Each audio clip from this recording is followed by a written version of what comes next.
नमः शिवाय। ओम नमः शिवाय। ओम नमः शिवाय।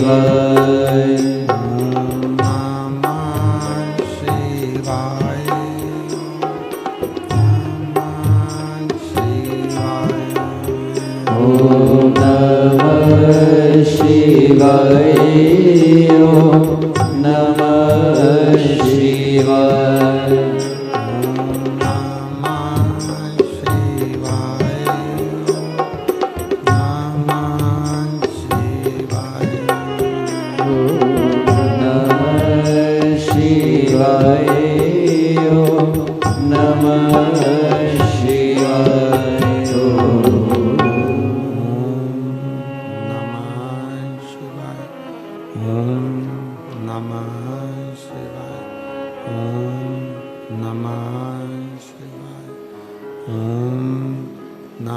नमः शिवाय। ओम नमः शिवाय। विश्वनाथ भगवान की जय, महाकालेश्वर भगवान की जय, ओंकारेश्वर भगवान की जय, बेलकेश्वर महादेव की जय, ओगड़नाथ भगवान की जय, कुबेरेश्वर महादेव की जय। हर हर महादेव, हर हर महादेव, हर हर महादेव। काशी विश्वनाथ, ओगड़दानी, त्रिकालदर्शी, कैलाशी, अविनाशी भगवान शिव, जिनकी पुनीत पावन शिव महापुराण की कथा श्रवण करने का सौभाग्य बाबा देवाधिदेव महादेव की कृपा से, उनकी करुणा, उनकी उदारता से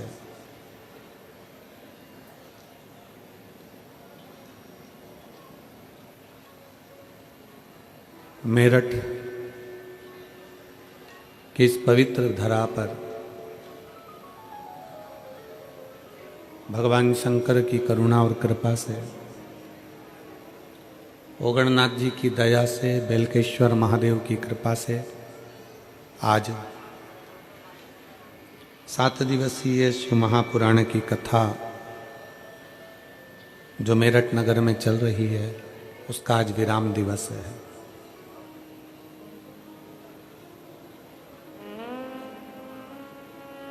शिव की कृपा, उनकी उदारता, उनकी करुणा, उनकी दया जो आप और हम उत्तर प्रदेश की दिल्ली मेरठ की कपकपाती हुई ठंड में रात भर बाबा का कीर्तन करते हुए और सुबह इस कथा का लाभ ले रहे हैं 8 बजे।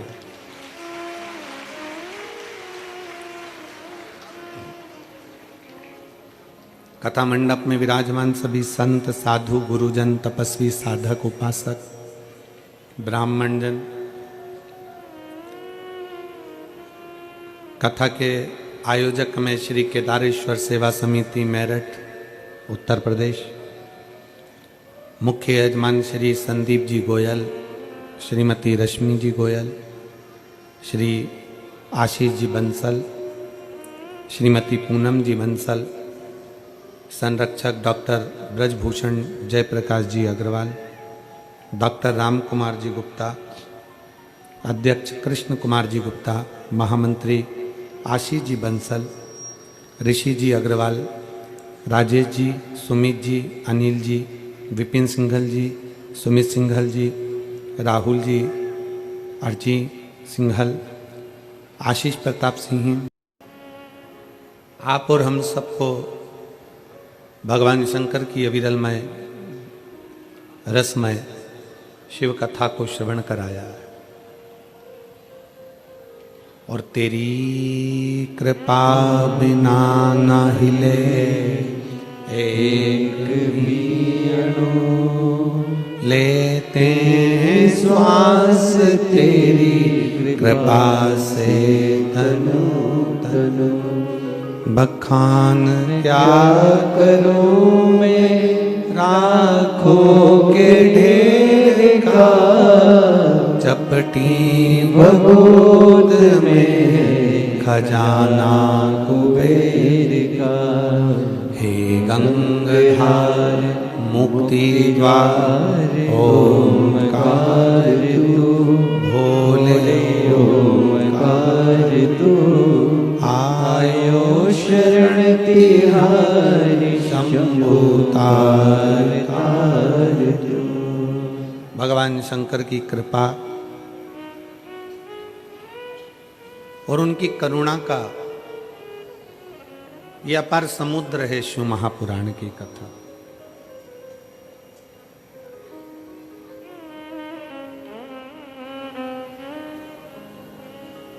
जिसका एक अंश मात्र भी आप और हमको भवसागर से पार उतार सकता। एक लोहे की कील है, उस लोहे की कील को जैसे आप लोग बैठे हो, मान लो ये गंगा जी बह रही है और इधर कोई व्यक्ति लोहे की कील लेकर खड़ा है और उसको उस पार इस लोहे की कील को भेजना।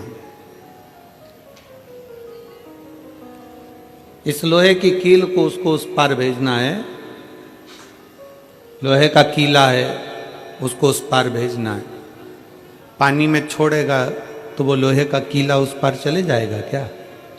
जम के बोलो जरा, नहीं जाएगा। चतुर क्या करेगा कि उस लोहे के कीले को लकड़ी में ठोक देगा, नाव में ठोक देगा, और लकड़ी में नाव में जैसे ही लोहे का कीला ठोका, फिर लकड़ी को पानी में छोड़ा और लकड़ी पार उतर गई। वो लोहे का कीला भी पार उतर गया।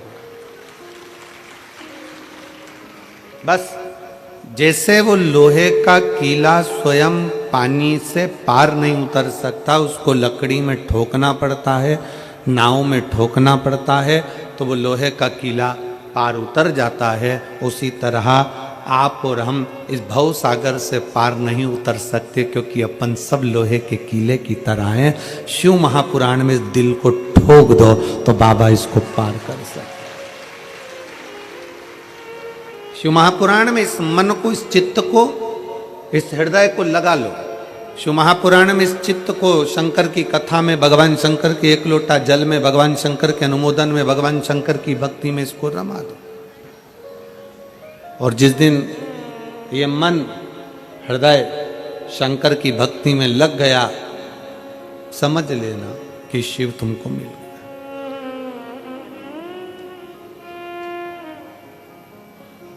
आज मेरठ वालों का प्यार देखा कि वास्तव में प्यार इसी को कहते हैं। जो दुनिया के लोगों से प्यार करा वो तो टूट जाता है, पर पूरी रात आप शंकर का इंतजार करते रहे, इसको प्यार कहते हैं।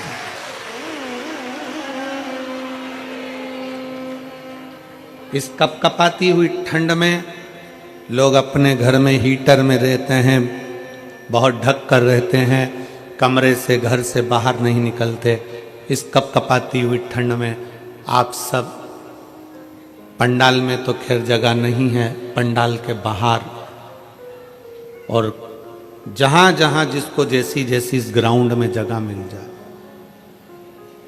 और कल जितने शिव भक्त आए थे उससे 1.5 ज्यादा आज शिव भक्त इस पंडाल के अंदर विराजमान।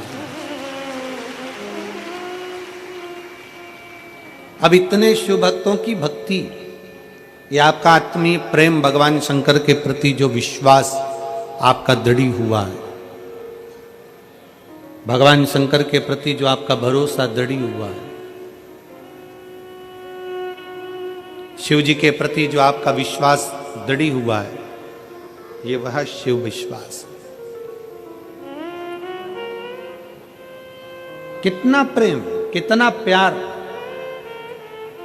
और फिर निवेदन है, एक छोरा छोरी से प्रेम करे, छोरी छोरे से प्रेम करे तो उसके मोबाइल का बैलेंस खत्म होता है, तो लड़का जिससे प्रेम करता है उसके मोबाइल में बैलेंस डलवा देता है।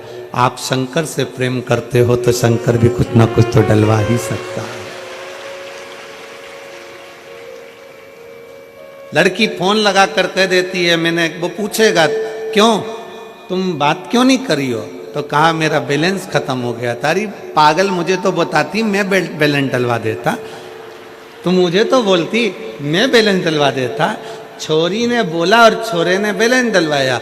तुम जल चढ़ाते चढ़ाते 1-2 लोटा जल, तुम 1 लोटा जल रोज चढ़ाते हो, रोज चढ़ाते हो, रोज चढ़ाते हो, और 2-4 दिन तुम शंकर जी के मंदिर जल चढ़ाने नहीं गए ना, तो शंकर को टेंशन हो जाता, पगली आई क्यों नहीं, ये आया क्यों नहीं। शिव से प्रेम।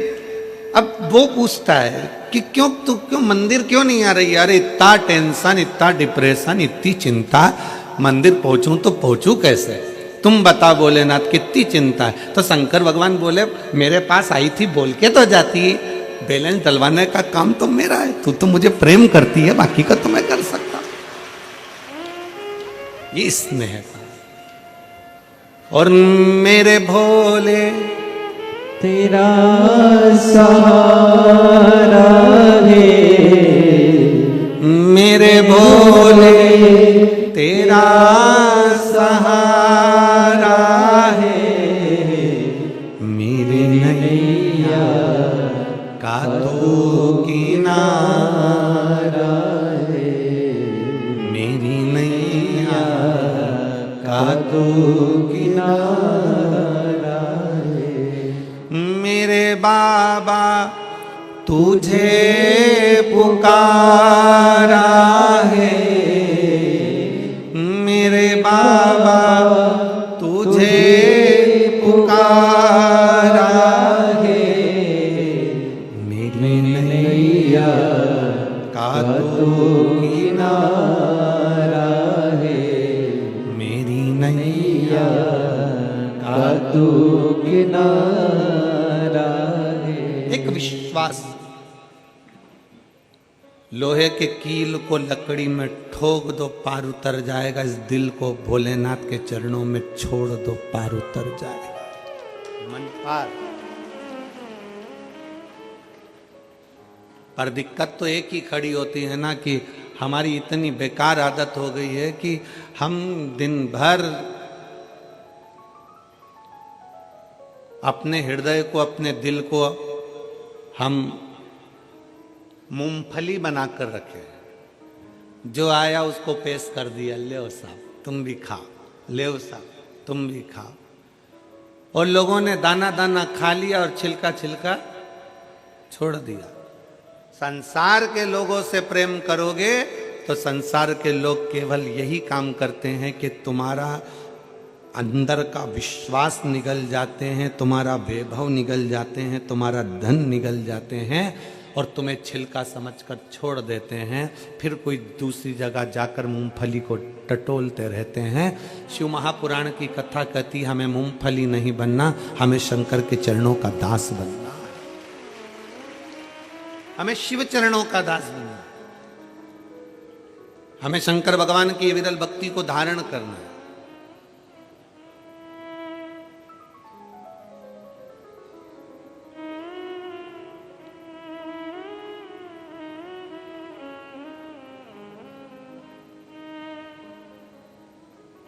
कल हम जब यहाँ से गए तो नीचे उतरे तो आस्था परिवार के कहीं प्रमोद जोशी जी बोले होंगे धीरज जी को, धीरज जी और आदि सब लोग आए और कहा खुद तो खाते हैं दूसरे को भी खिला देते हैं, बोलो सही है कि गलत है। पर गुरुजी ऐसा ऐसा चला, हमने कहा कोई बात नहीं, दिसंबर विदा हो रहा है तो अप्रैल मिलने आया था, दिसंबर विदा हो रहा है तो अप्रैल दिसंबर से मिलने आया था। जब लाइव शिव महापुराण की कथा आस्था चैनल पर बहुत शान से चल रही है और दुनिया के लोग अगर कुछ थोड़ा बहुत डाल दिए हैं तो हमने कहा वो तो अप्रैल फूल मनाने के लिए दिसंबर में आए थे, दिसंबर की विदाई करने के लिए अप्रैल मिलने आया था। शिव तत्व है।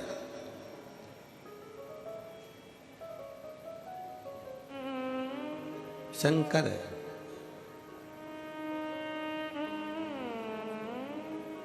और मैं धन्यवाद देता हूं मेरठ के सभी रहवासियों को, मेरठ की इस पवित्र धरा के सभी निवासियों को कि आपकी भक्ति बड़ी प्रबल है, आपका विश्वास बड़ा प्रबल है।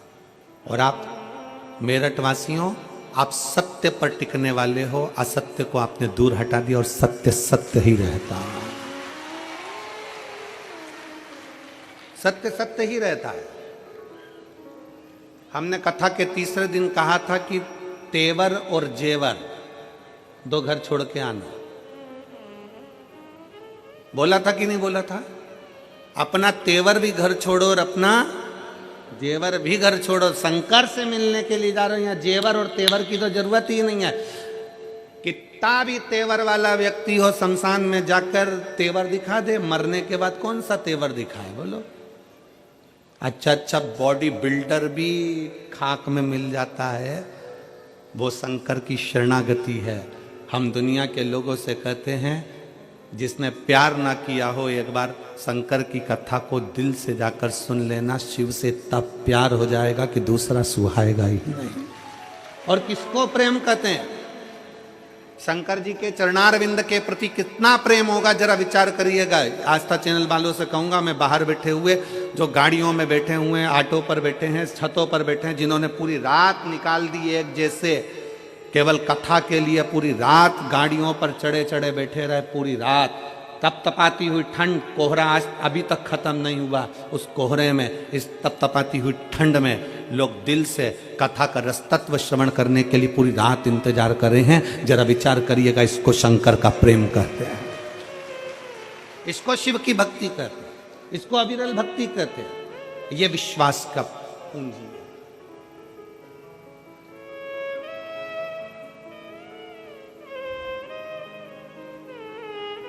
आप और हम भगवान शंकर की अविरल भक्ति में इस चित्त को, इस मन को, इस भाव को अपना उस भगवान कृष्ण के चरण में ले जाकर छोड़ो।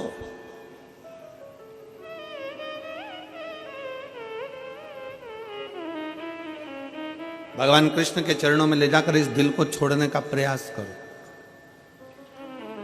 स्वर्ग और नरक दोनों यहीं पर हैं। अनुभव कैसे करोगे? गलत व्यक्ति की संगति में बैठ रहे हो, किसी बेवड़े की संगति में बैठ रहे हो, किसी मदिरा पीने वाले की संगति में बैठ रहे हो, गाली देने वाले की संगति में बैठ रहे हो, कोई झूठ बोलने वाले की संगति में बैठ रहे हो, कोई प्रपंच करने वाले की संगति में बैठ रहे हो, तो समझ लेना कि तुम नरक में बैठ रहे हो। और कोई सत्संगी के साथ में, कोई भगवान के भक्त के साथ अगर आप बैठ रहे हो, कोई अच्छा है, नहीं है शंकर का भगत, नहीं है राम और कृष्ण का भगत, पर दिल का तो कोई साफ हो। अगर कोई हृदय निर्मल मन हो, दिल साफ हो, ऐसे व्यक्ति के साथ बैठ रहे हो, तो समझ लेना कि आप स्वर्ग में हो। नरक और स्वर्ग दोनों अपने ही पास, अपने पास।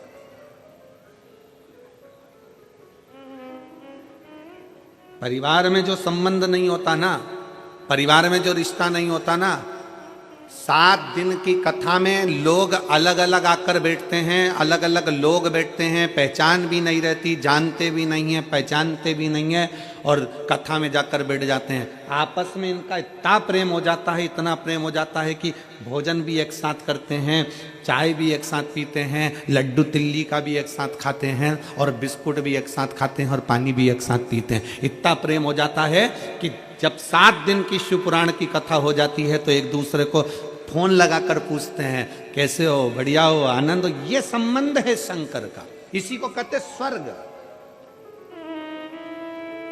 ये स्वर्ग है। और किसी किसी के तो घर में 10 लोग रह रहे हैं, इधर बड़ी बहू रह रही, छोटी बहू रह रही, मंजली बहू रह रही, सास रह रही, ससुर रह रहा, ननंद रह रही, परिवार में सब रह रहा है। उसके बाद भी घर में इतना क्लेश, घर में इतना क्रोध, घर में इतना अपशब्द, घर में दिन भर गालियां, गलत गलत व्यसन, मदिरा का पान, कहीं गलत गलत सोच, गलत गलत विचार। तो तुम्हारा घर कैसा भी हो, फिर भी वो नरक से कम नहीं है। स्वर्ग वाला घर वो होता है जिसमें आप प्रेम से बोल रहे होते हो। स्वर्ग वाला घर वो होता है जिसमें आप प्रेम से रह रहे होते।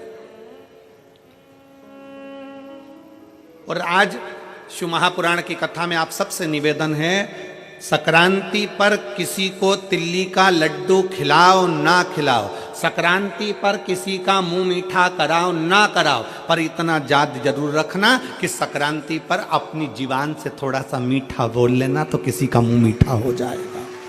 अपनी जिह्वा से मिठास परोसिए, अपनी जिह्वा से मीठा देने का प्रयास करिए।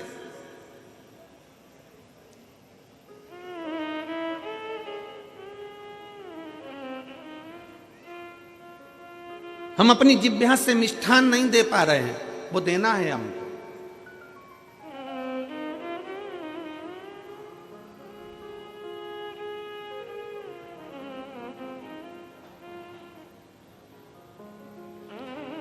एक महाराज जी ने कथा में पूछ लिया, स्वर्ग कौन कौन जाना चाहता है?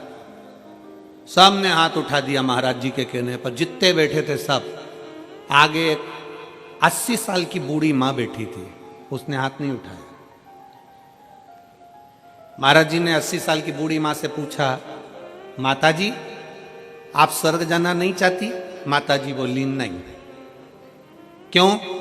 महाराज जी मैं स्वर्ग जाके क्या करूंगी?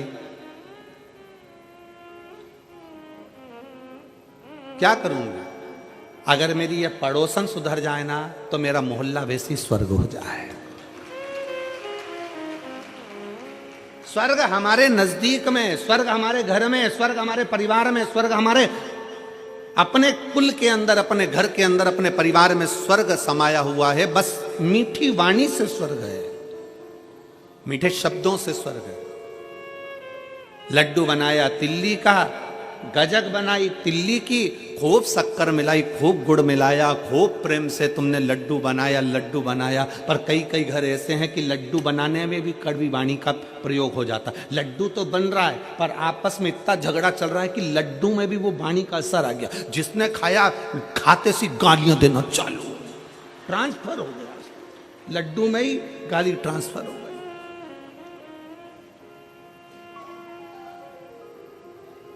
ये विचारों से होता है। एक राजा को रात भर नींद नहीं आती थी, बड़ा बेचैन रहता था, बड़ा बेचैन, पूरी रात कर्मठ बदलता रहता था राजा, पूरी रात। और राजा पूरी रात कर्मठ बदलता।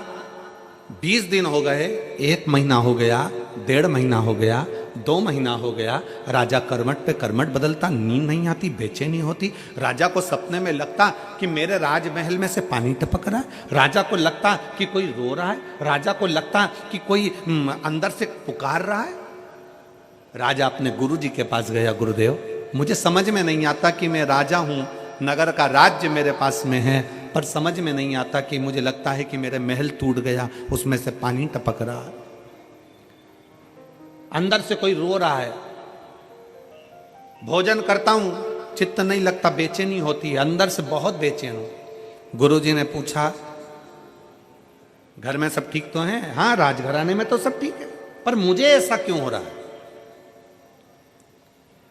तुम्हारे राजघराने में रानी को भी ऐसा हो रहा है? तो कहा रानी भी अगर भोजन करती है तो चिड़चिड़ करती है, गुस्सा करती है, बेचैन रहती है, बात नहीं करती, बहुत टेंशन में दिखती है, डिप्रेशन में पड़ी रहती है, बच्चों के साथ भी यही प्रॉब्लम हो रहा है।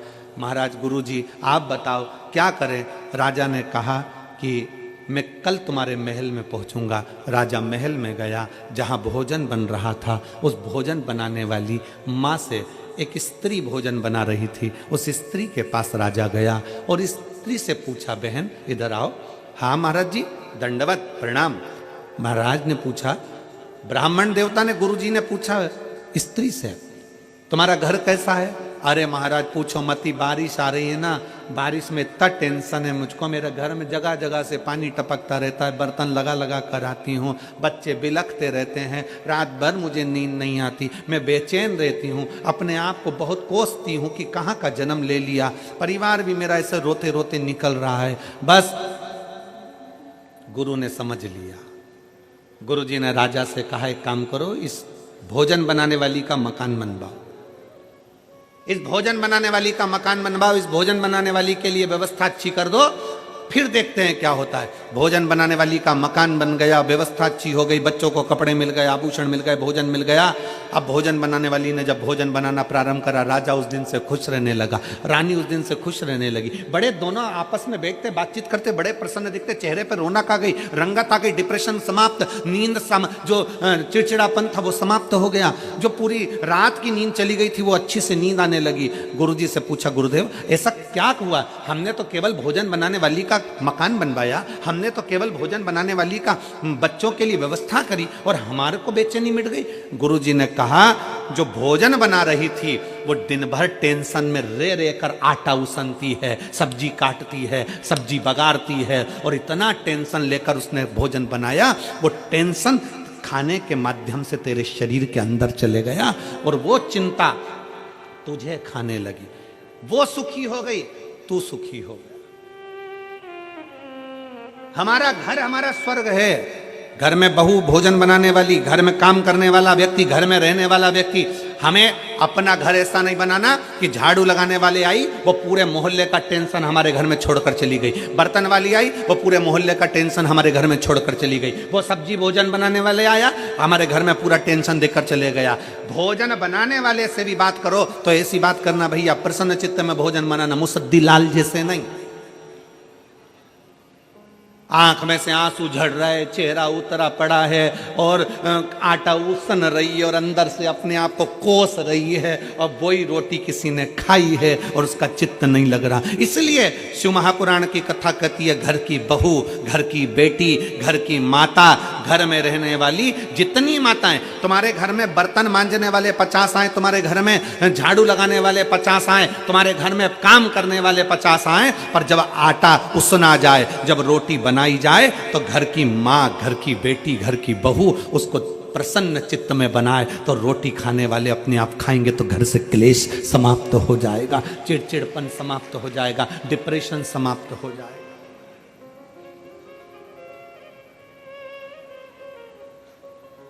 करिए, मना नहीं है।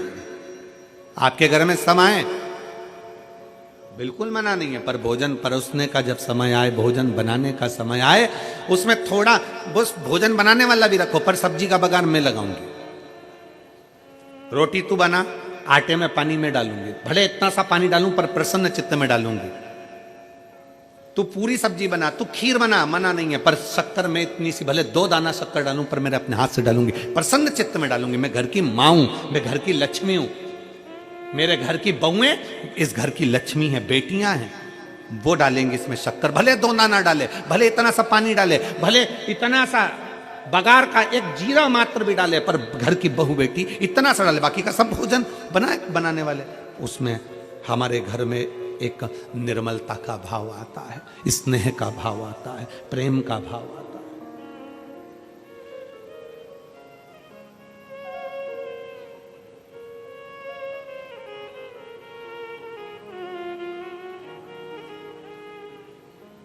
और जहां प्रेम होता है ना, वहां कुछ भी खिला दिया जाए ना तो भी लोगों को बड़ा आनंद आता है। प्रेम जहां पर है वहां कुछ भी खिलाया गया लोगों को आनंद आया। जहां प्रेम ही नहीं है, 56 भोग भी लाकर रख दिए, इसमें सीधे अक्रूर जी का चरित्र आता है। दुर्योधन के घर के 56 भोग छोड़कर भगवान अक्रूर काका के घर में चले गए।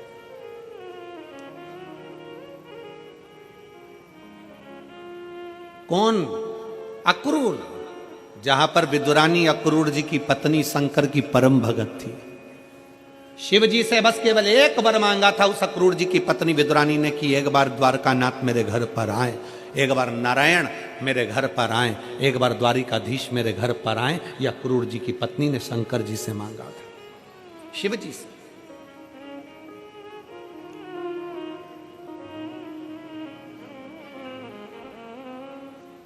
और दुर्योधन के मेवा त्यागे, साग विदुर घर खाई,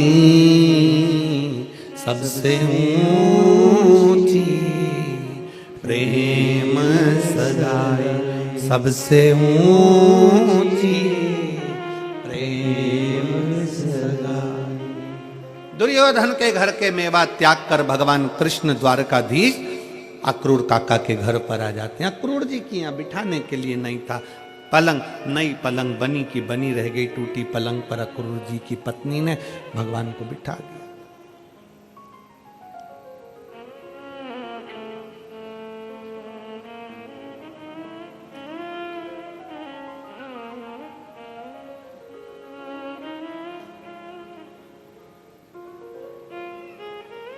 और खाने के लिए दिया तो क्या दिया था, जम के बोलो जरा।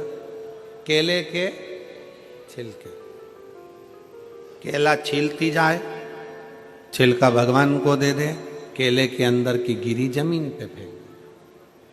भगवान ने पूछा काकी ये क्या है, ये क्या है? तो काकी बोली ये केला है। जो तुमने नीचे फेंका वो तो केवल छिलका है। भगवान बोले तुम्हारे यहाँ उल्टा खाते हैं, छिलका खा के गिरी को फेंक देते। विदुरायन बोली फालतू की बात मत करो, तुम्हें जो दे रही हूं वो खाओ। इतने में भगवान बोले विदुरायन से, विदुरायन काकी सारा की सारा केला मुझे खिला दोगी तो काका और काकी तुम दोनों क्या खाओगे? काकी बोली जो ये जमीन पे पड़ा है ना हम दोनों खा लेंगे। जो ये जमीन पे पड़ा है वो हम दोनों के लिए।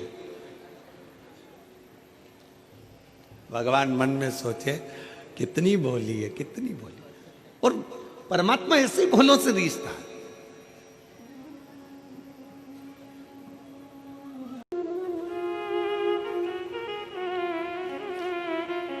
मेरा नाम अदिति ऋषि शर्मा है, मैं मेरठ की रहने वाली हूं।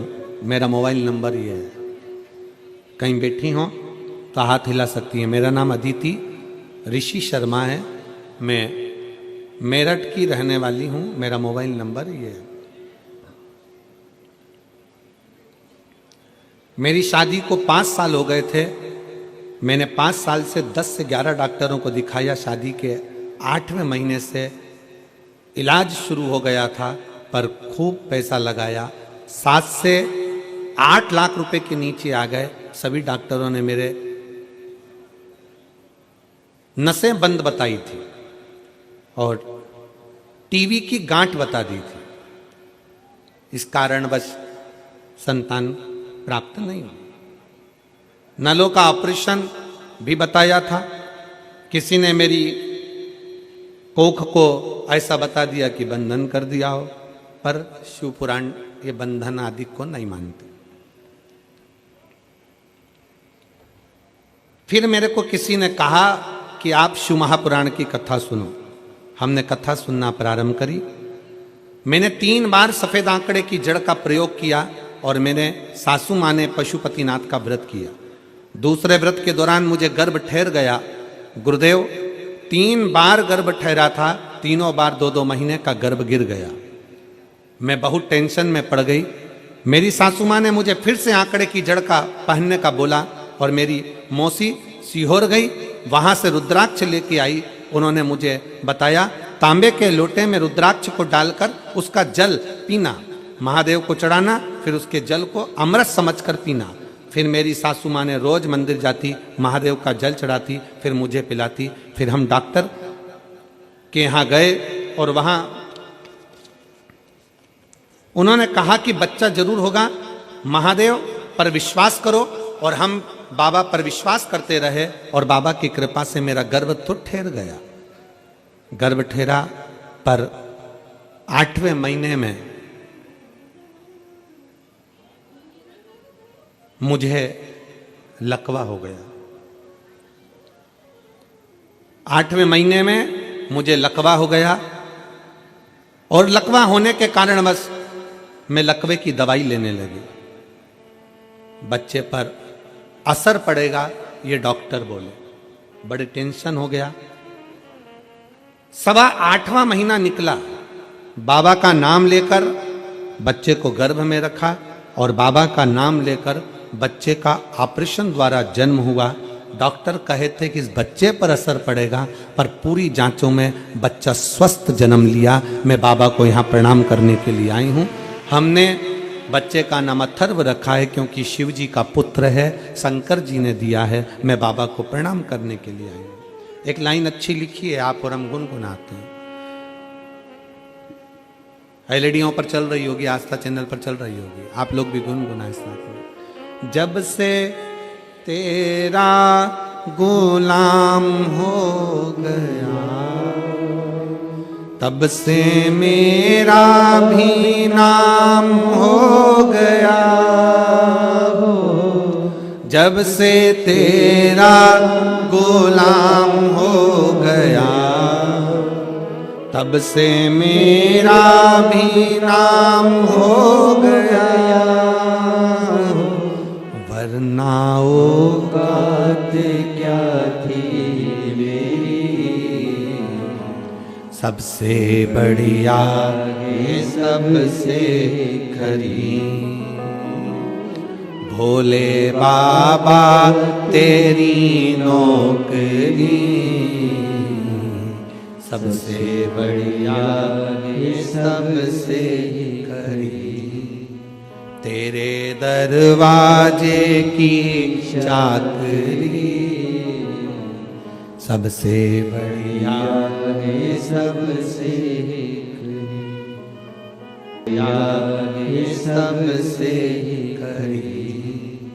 तेरे दरवाजे की चाकरी, सबसे बढ़िया ये सबसे खरी।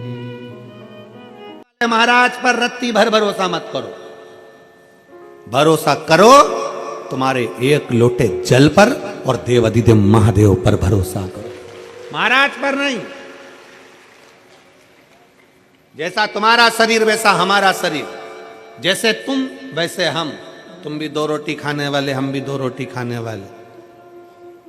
और फिर एक निवेदन है, याद रखो अपनी जिंदगी में, किसी कथाकार को, किसी संत को, किसी साधु को, किसी सन्यासी को, किसी तपस्वी को, किसी बाबा को, किसी जोगी को भगवान मत बनाओ।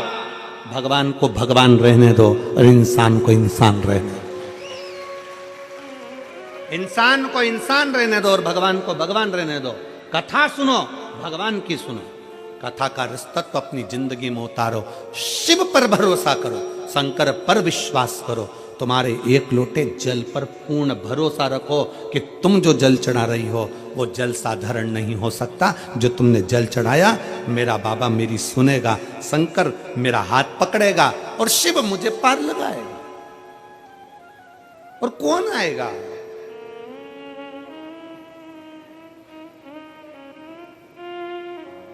कौन? तुम्हें 2 लाख रुपए की जरूरत है, तुम्हें 3 लाख रुपए की जरूरत है, परिवार वालों के पास जाना है, मुझे 5 लाख की जरूरत है, दोगे क्या? देगा परिवार? जम के बोलो जरा। नहीं। वही 2-3 लाख रुपए के लिए तुम तुम्हारे महाराज के पास जाना, महाराज जी 2-3 लाख रुपए दोगे क्या? नहीं। फिर किसी के पास जाना, तुम दोगे क्या? नहीं। वो 2-3 लाख रुपए कहीं से नहीं मिलेंगे। आपको अपना कर्म प्रबल करना पड़ेगा, अपनी मेहनत प्रबल करना पड़ेगी, अपना परिश्रम प्रबल करना पड़ेगा, अपने बल को बढ़ाना पड़ेगा और लगनता से काम करना पड़ेगा। शंकर को एक लोटा जल विश्वास के साथ चढ़ाओ, दुनिया साथ देना दे, एक दिन मेरा भोले बाबा, एक दिन मेरा शंकर ऐसी कृपा करेगा कि 5 तो जाने दो, 3 तो जाने दो, ढेर लगा देगा। ढेर। एक बेटी ने एक पत्र लिखा,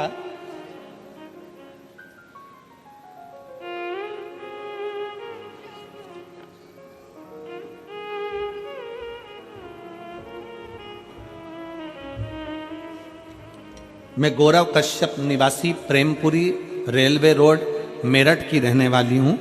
कहीं बैठी हो तो हाथ हिला सकती हैं, अगर कहीं बैठी हो तो हाथ हिला सकती हैं। मेरा नाम खुशी कश्यप है, पति का नाम गौरव कश्यप है, निवासी प्रेमपुरी रेलवे रोड मेरठ उत्तर प्रदेश की रहने वाली हूँ। मेरा मोबाइल नंबर ये है। एक लोटे जल का मैं क्या वर्णन करूँ गुरुदेव। मेरी शादी 2022 में हुई थी। शादी के कुछ महीनों बाद मुझे एक ऐसी बीमारी ने घेर लिया, शायद ही देश में 4 से 5% महिलाओं को होती होगी। ये बीमारी ऐसी थी कि मेरे सिर के, मेरी उसके उड़ गए। ये बीमारी किसी कैसी थी, मेरे सिर के सारे बाल उड़ जाते थे, लेकिन गुरुदेव मेरे आईब्रो के भी बाल उड़ गए। परेशान थी, करूं तो क्या करूं। महिला की सुंदरता उसके बालों से होती है, ऐसा कहा जाता है। ऐसी बीमारी को देखकर मेरे पति, पापा, सभी परिवार वाले परेशान हो गए। मेरी बीमारी का इलाज निरंतर रूप से 1 साल तक चलता रहा। मेरठ में ऐसा कोई ही डॉक्टर छोड़ा होगा जिनके पास में इलाज नहीं करवाया हो।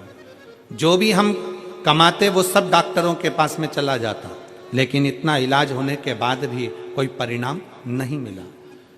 ऐसे में परेशान होकर मैं अपने फूफा जी से मिली थी। उन्होंने आपकी शिव महापुराण की कथा के बारे में बताया, और तुम रोज अपने फोन में कथा सुने, शिवालय में जाकर 1 लोटा जल चढ़ाओ, उसी जल का घर लाकर उसका आचमन कुंदकेश्वर महादेव के नाम से करो। गए और मेरे महादेव बाबा ने अपनी कृपा बरसाना शुरू कर दी। आज मैं पूर्ण तरह से ठीक हो गई, मेरे पूरे सिर के बाल भी आ गए और मेरी आईब्रो भी वापस आ गई, और बाबा की कृपा मुझ पर हो गई। ये शिव तत्व। अब दूसरा फोटो देखिए जिसमें उसके केश और वापस आ गए भूकुटी। ये दूसरा फोटो शिव तत्व है। कहीं बैठी हो तो एक बेलपत्र लेने के लिए आ सकती हूँ। मैं यजमान परिवार को धन्यवाद देती हूँ जिन्होंने मेरठ में हमें शिव महापुराण कथा सुनने का मौका दिया। मैं गोयल जी और बंसल जी आपको साधुवाद देता हूँ इसके लिए बहुत बहुत। लाइन अच्छी लिखी है, आप और हम गुनगुना लेते हैं एक बार। खाली ना जाता कोई दर से तुम्हारे, खाली ना जाता कोई दर से तुम्हारे, मैं भी खड़ी हूँ नन्ही बाहें पसारे, अपने हृदय से लगा लो गिरा जा रहा हूँ, उठा लो भोले अपने दर से अब तो ना टालो, गिरी जा रही हूँ, उठा लो। शंकर भगवान को 1 लोटा जल शिवजी से करी हुई प्रार्थना, शंकर से करा गया विनय खाली नहीं जा सकता। शंकर की इस पंडाल में बैठकर सुनी हुई शिव महापुराण की कथा खाली नहीं जा सकती। वो दिए बिगर नहीं देती जरूर।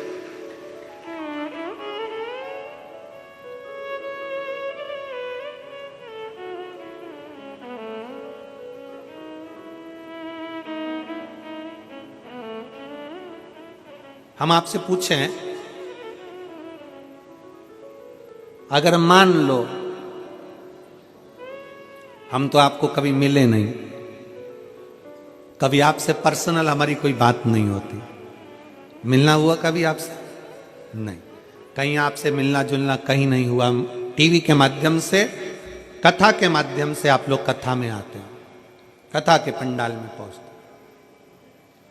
ना आप हमें मिले ना हम आपको मिले। केवल कथा। जब कथा आपको हमसे जोड़ सकती है तो इतना विश्वास मानकर चलना कि कथा शंकर से भी जोड़ सकती है, शिव से भी जोड़ सकती है। श्रीमद् भागवत कथा किस किस ने सुनी है? हाथ उठाओ जरा। सबने सुनी है भागवत जी? रख लो, वापिस दल लो। भागवत में सुना? रुक्मणी जी कभी भगवान कृष्ण से मिली थी क्या? जम के बोलो जरा। नहीं। भगवान कृष्ण कभी रुक्मणी से मिले थे? नहीं, कभी नहीं मिले।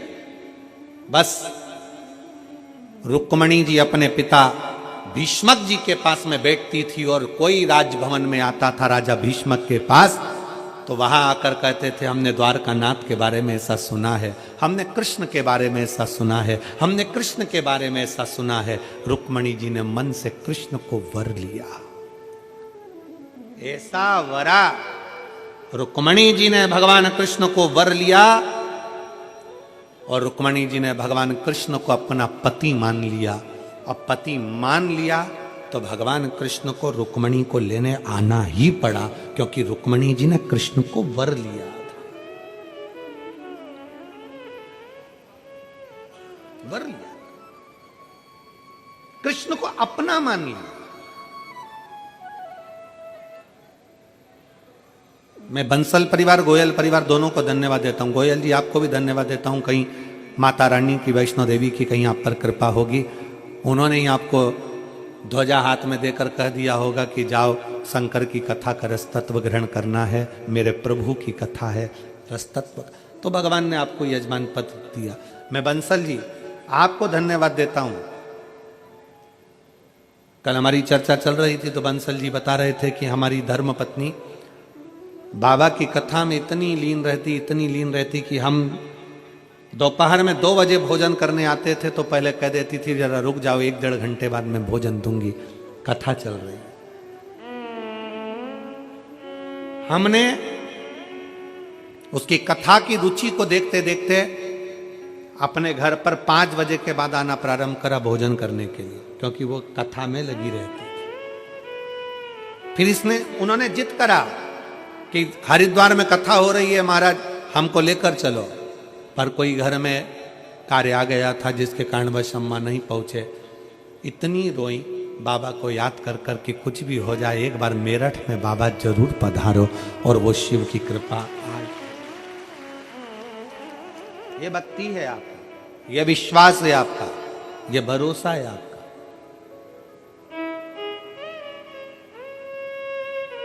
कल एक गलत मैसेज लोगों के बीच में डाल दिया गया कि भगदड़ हो गई, ये हो गया, वो हो गया। गलत मैसेज लोगों का।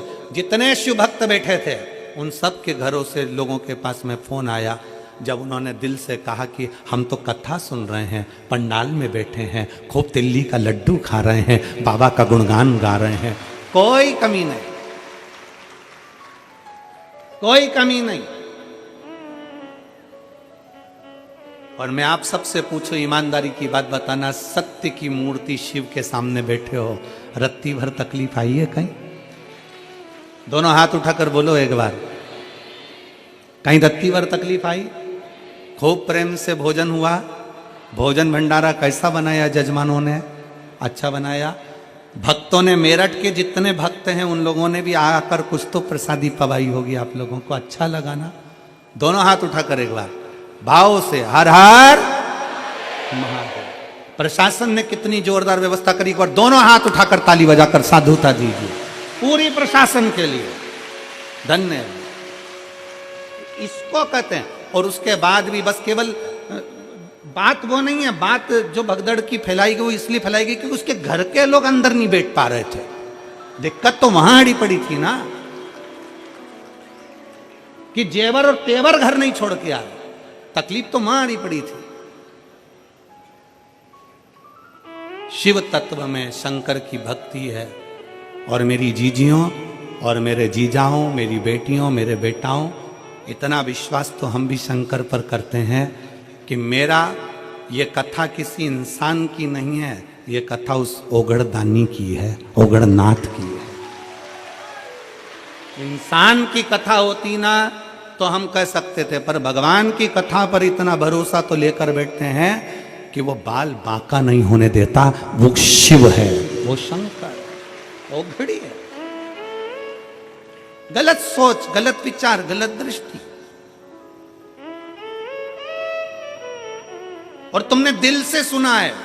ए मेरठ के भक्तों, शिव भक्तों, पूरे पंडाल में, पूरे ग्राउंड में कहीं पांव रखने की जगह नहीं, रोडों पर लोग बैठे हैं। उस शिव भक्ति को देखो कि तुमने दिल से सुना है।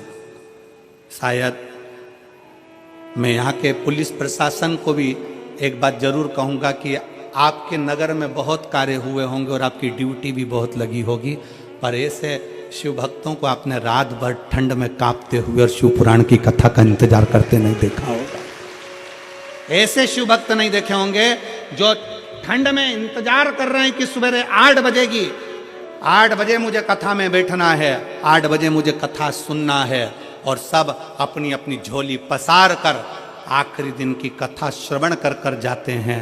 और ये विश्वास है हमारा कि 3 महीने में तुम्हारा पत्र इस व्यासपीठ पर आता ही है। विश्वास के साथ सुनते हो, भरोसे के साथ सुनते हो, दृढ़ता के साथ सुनते हो। शिव कथा को अपने दिल में रखो, अपने हृदय में। यहां सुनी, यहां से निकाल दी, बच्ची कुची कपड़ा में झटकार दी ना। शंकर की कथा सुनने के लिए आए हो तो दिल रखकर। और वैसे तो आप सब इतने भाव रखकर, अगर भाव नहीं होता तो रात भर ठंड में कौन कांपता है यहाँ? रात भर ठंड में कौन बैठता है यहाँ? आपका विश्वास दृढ़ था, आपका भरोसा पक्का था, इसलिए घर से खाली ना, दर से मैं भी खड़ी हूं नन्ही बाहें बसा, अपने हृदय से लगा लो, गिरा जा रहा हूं, उठा लो,